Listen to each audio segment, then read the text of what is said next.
Bem-vindo ao meu diário do ano sabático, esse relato às vezes bad, às vezes wellness, mas sempre procurando o caminho do meio. Hoje você ouve o podcast Bad Wellness 18, Vivendo o Princípio. Curta, compartilha, comenta e volte sempre. Sempre vai ter algo novo para você.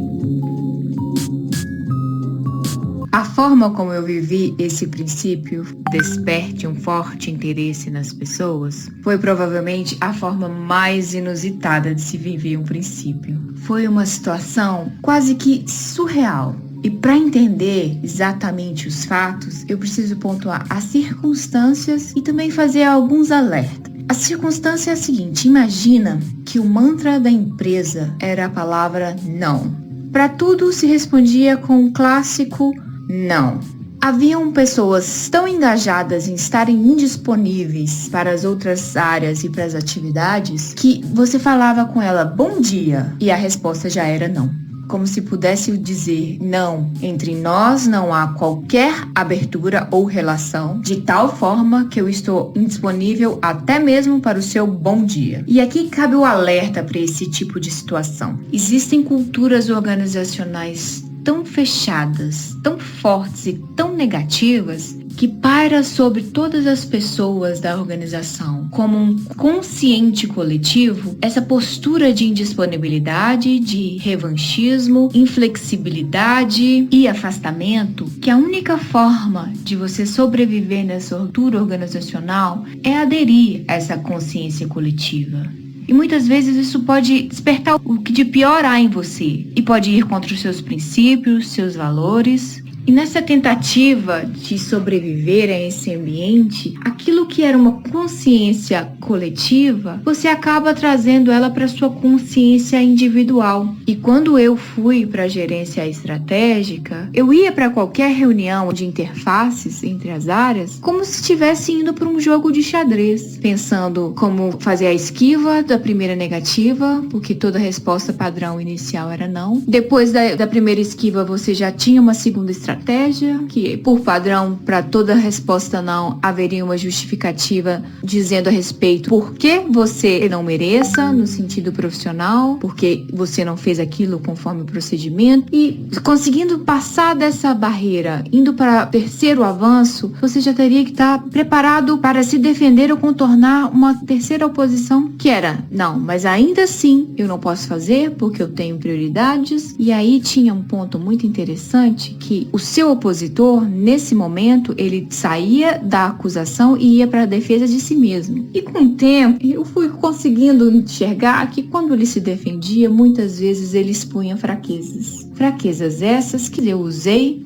para poder conseguir avançar, ou tirar o crédito do argumento em uma outra situação. Passado esse quarto movimento de defesa, que era o opositor se defendendo, se ele não tivesse conseguido te desmobilizar naquilo que você precisa e que depende dele, ele iria para a estratégia penúltima, que era a de ofensas profissionais, tentando te desmobilizar, te desestruturar e perder a linha daquela discussão a fim de tirar a sua razão. Bom, se você foi forte o suficiente para passar por essas 4 barreiras, haveria ali o recurso final, que é levar ao gerente geral para que ele definisse o que deveria ser feito. Bom, aprender isso levou tempo e consumiu boa parte das minhas energias, ao ponto de que muitas vezes eu ia para uma reunião e já pulava todas as etapas, já chegava com o pé na porta, com acusações, com ameaças e com desaprovações profissionais. E se nada acontecesse, já ia direto para o gerente geral, e é aí que entrava essa carta na manga, aquilo que o seu opositor usou como defesa para deixar ele ainda mais embaraçado com o gerente geral. Perceba bem, era um conflito sendo desviado por outros conflitos ao fim de alcançar um objetivo extremamente nobre, que era fazer com que a empresa atingisse os seus resultados, satisfazesse os seus clientes num consciente coletivo absolutamente maléfico, negativo e danoso para as pessoas. E aqui é um segundo alerta. Imagina você 12, 14 horas do seu dia pensando 5 passos à frente em qualquer ação que você toma, o desgaste físico, o desgaste emocional, a incorporação incorporação desse espírito de guerrilha, a sua disponibilidade à briga e a sua suscetibilidade a entrar no conflito. E aí você chega em casa, tem alguma questão que você tem que pontuar com seu marido, com sua mãe, com seu irmão, com seu filho. O que você faz? Você volta para aquele padrãozinho aprendido no trabalho e entra para a guerra. E um momento muito pontual que me alertou pro quão danoso era para mim viver nesse ambiente foi quando, numa discussão com meu marido, ele virou para mim e falou: calma, eu não sou seu inimigo, eu sou o seu marido, eu tô do seu lado, não fala assim comigo, eu não sou as pessoas com quem você trabalha. E aí você vai tendo sinais de que você está realmente em um ciclo vicioso e de desvirtuação daquilo que você é, das suas morais, dos seus princípios. E aqui eu entro na forma como eu vivi esse princípio no ambiente de trabalho. Eu tive que pedir uma coisa pro gestor. Eu já não queria mais adotar esse espírito bélico. Eu fui até a mesa dele. A mesa dele ficava no meio de um salão todo aberto. Tudo que a gente conversava, se ele alterava o tom, todo mundo ouvia. Ele usava isso a favor dele. Na verdade, ele incorporava um personagem muito bem. Os subordinados, todas as pessoas do andar, conheciam o script de todos os conflitos e temiam ele. E quando eu fiz a solicitação para ele, de um cliente insatisfeito, ele disse não. Imagina que a situação fosse um ringue, que ele entra com as suas luvas de boxe e eu entro sem luva. Eu vim, mas estou dizendo que não vou lutar.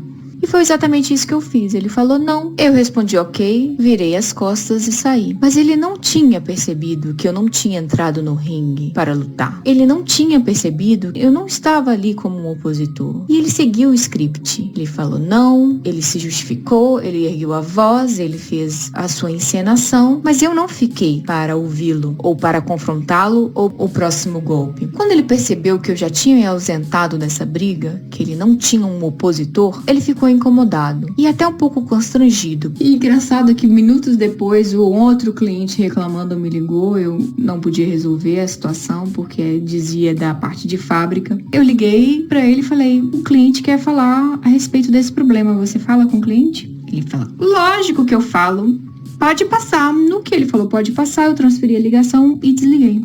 E aí ele passou outro constrangimento, porque ele acabou fazendo 10 segundinhos do script dele com o cliente na linha. Eu não fiquei na ligação para assisti-lo valorizar o passe, vender caro aquela ajuda dele. Era função dele responder aquela questão que dizia respeito à área dele. E isso era uma prática muito comum. As pessoas, quando faziam alguma coisa, vendiam muito caro, valorizavam demais a ajuda. 5 minutos depois, ele me liga e me pede para fazer uma reunião com ele, uma sala privada. Aquilo era uma armadilha. Talvez tenha sido a pessoa mais perniciosa com quem eu tenha convivido no ambiente corporativo. Quando eu cheguei na sala, a estratégia dele não era 1, não era a estratégia 2, não era a estratégia 3. Ele já partiu pro ataque pessoal. Ele queria atacar o meu cerne. Ele disse: eu não sei que tipo de educação você teve, mas na minha casa eu aprendi que não se deixa ninguém falando sozinho. Em suma, ele queria fazer um ataque à minha educação, ao meu berço, aquilo que eu era e que era diferente da constituição e do berço dele. E mais uma vez eu me ausentei desse ringue. Eu consegui o direito de fala e falei: eu sinto muito, eu não tive a intenção de deixar você falando sozinho. Quando você falou não, você já tinha a resposta que eu queria. Então eu me retirei. Não satisfeito com minha resposta, mas também desarmado pela ausência do espírito de guerra, ele falou: se isso voltar a acontecer,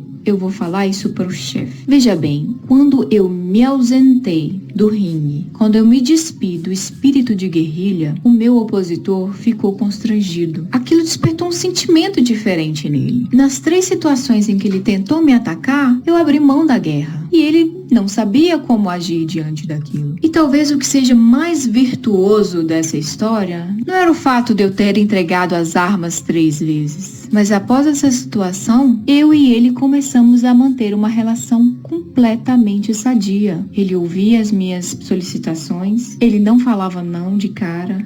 A gente sentava, analisava as possibilidades, buscávamos com o gestor os recursos necessários e não usávamos ele para julgar e determinar a culpa. E de forma despretensiosa, mas numa tentativa de me poupar daquele ambiente de guerra, eu consegui gerar mais uma pessoa adepta a baixar as armas. Foi essa situação que despertou essa pessoa desse consciente coletivo para uma consciência individual de que nós não precisávamos guerrear. Talvez despertar o desejo do outro para uma relação pacífica e benéfica seja a melhor utilização de qualquer recurso de relações humanas. Perceba que foram 3 situações em que eu cedi à guerra. Talvez você vai passar por situações em que a pessoa não vai abrir mão da guerra, porque ela tem medo do ambiente pacífico, porque ela tem medo da opressão, porque talvez um ambiente em que ele não seja um bom guerreiro, ele tenha medo de ser fraco como um bom companheiro. É uma situação nova, é um ambiente novo, é uma dinâmica nova. Alguns vão despertar no primeiro baixar de armas, outros jamais deixarão essa estratégia. Mas cabe a nós fazermos nossas ações, nossos movimentos para despertar em nós mesmos e nos outros as melhores práticas das nossas relações interpessoais.